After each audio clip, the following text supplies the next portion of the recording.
Hasha! Double RPG is here with my review of episode 10. Since the holidays have been kind of serious with me being busy buying gifts and working almost constantly, my time doing episodic reviews had to be put on halt once more. I just hope with Christmas now being done and with the New Year's approaching that things will settle down and I'll have time to get caught up.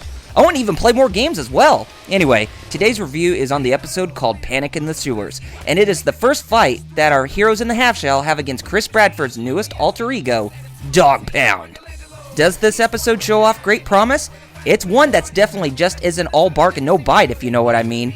Anyway, watch the review to find out.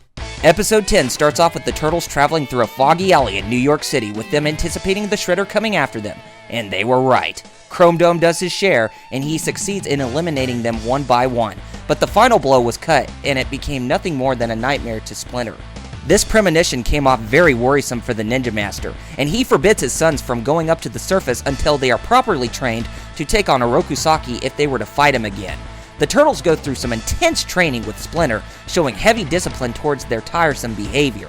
He tries to whip them into shape, but gave them a brief rest before resuming later. Up on the surface, April plays undercover to learn what the Shredder might be up to by delivering a pizza to the Purple Dragons of all people. Under the box, a mini transmitter was placed, and she travels to the sewer lair to inform the Turtles about what they are up to. During their break, Donnie works on a huge go-kart that the Turtles can use when traveling up to the surface via transportation, but it isn't fully ready. Things don't tend to bode well for the brothers' camaraderie as Mikey's shenanigans kick in to where he throws water balloons at Raph and Don to irritate them. But this is cut short as April arrives to let them know what is going on through the transmitter she placed on the Purple Dragon's hideout. They learn that Shredhead has big plans, and it is left to the Turtles to travel up towards the Shredder's hideout to see what is going on. Leo and his brothers do so while it is daytime, and their appearance only gets them spotted by Chris Bradford, who is in his mutated state. A huge fight with Dog Pound takes place with his brutal strength proving too much for our heroes, so they retreat back to the sewers via a smoke pellet. Knowing that Dog Pound would be too much for them, it seems that no other alternatives were left to learn what Shredder is planning, but April comes up with a plan to sneak inside to try to use a mini transmitter for the Turtles to listen in. This plan works as Shredder reveals that he is going to destroy the sewer and the lair together, but a small bicker amongst the Turtles prevented them from knowing what the source is. April succeeds in sneaking in, but her escape doesn't bode well as Dog Pound spots her and has her kidnapped. Leo starts freaking out, but Raph succeeds in easing his brother's anxiety. Since the Purple Dragons, Dog Pound, and the Foot Clan have transportation, Leo and his bros answer right back with the goat carts that Donnie was working on. It doesn't take too long for the Turtles to track down Dog Pound and the Purple Dragons, who have now stolen a semi-truck with a deadly chemical, chlorosulfonic acid. Uh-oh, looks like the sewer lair is inbound for incineration between the chemical and water. Dog Pound and the street thugs see the Turtles coming after them, and they split into two groups, with Donnie and Raph following the Purple Dragons, while Leo and Mikey follow Dog Pound and the semi-truck. Don and Raph catch up to the thugs and subdue them with caltrops to prevent further travel, and they duke it out with foot soldiers coming from behind. This doesn't last too long as April is saved. Meanwhile, Leo and Mikey manage to stop Dog Pound in his tracks, but the three of them have an awesome battle that ends up having the truck's chemical leak out. With no other alternative, Leo tells Mikey to throw a water balloon that he was planning on hitting him with at the truck so that the chlorosulfonic acid will make the truck explode so that it won't make it into the sewer. This proves successful, and the Turtles reunite while heading home victorious. Not until Mikey pranks things up a bit by throwing another water balloon at Leo. Ouch, looks like he got on the short end of the stick too. Yep, as you would have guessed, Dr. Frankenstein is back, yo! Dog Pound arrives back at the Shredder's lair only to suffer a minor punishment for his failed mission.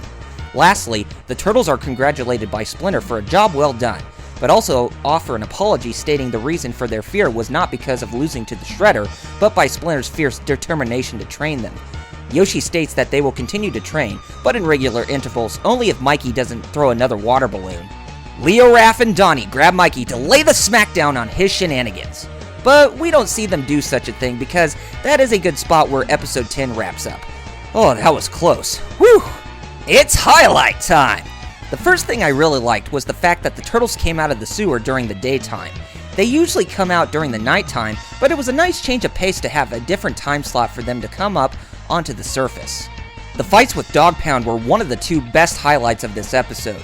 We always seen Bradford fight with his ninjutsu when he was a human, but his mutated counterpart where his body is made out of armor and having a huge fist to do massive damage only gave more variety to his fighting techniques. Clancy Brown voicing him in his mutated state sounded very impressive too. The second and last thing that stood out about this episode is the turtles using the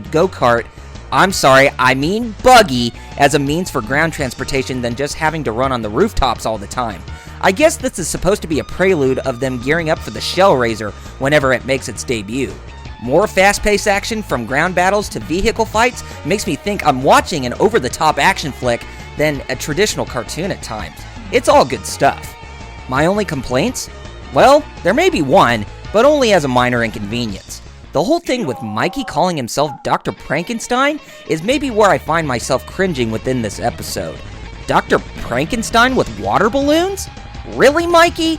Don't get me wrong, folks. I think his act of throwing water balloons was really funny and well-timed at certain points, but could he maybe use something like smoke pellets or even a pizza to get his point across?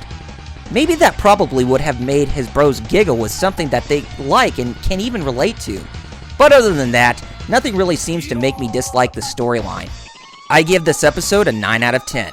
It's not as deep as when the Turtles fought against Shredder for the first time, but it offers enough content that will give anyone an action-packed ride worth their money. Well folks, that does it for another episodic review of the Ninja Turtles cartoon. Next time, we tackle episode 11, Mauser's Attack. Baxter Stockman will be back, but he won't be alone this time. We will see the Mausers in all of their shiny glory. You'll have to wait and see for yourself when we get to that review though. Anyway, be sure to check out my other episodic reviews of this TV series, and be sure to rate, favorite, subscribe to my channel, as well as leave your positive and negative comments down below. With the holidays out of the way, I should be back in action with content and with my review of episode 11 coming soon. Take it easy, and stay gold, Ninja Turtle fans.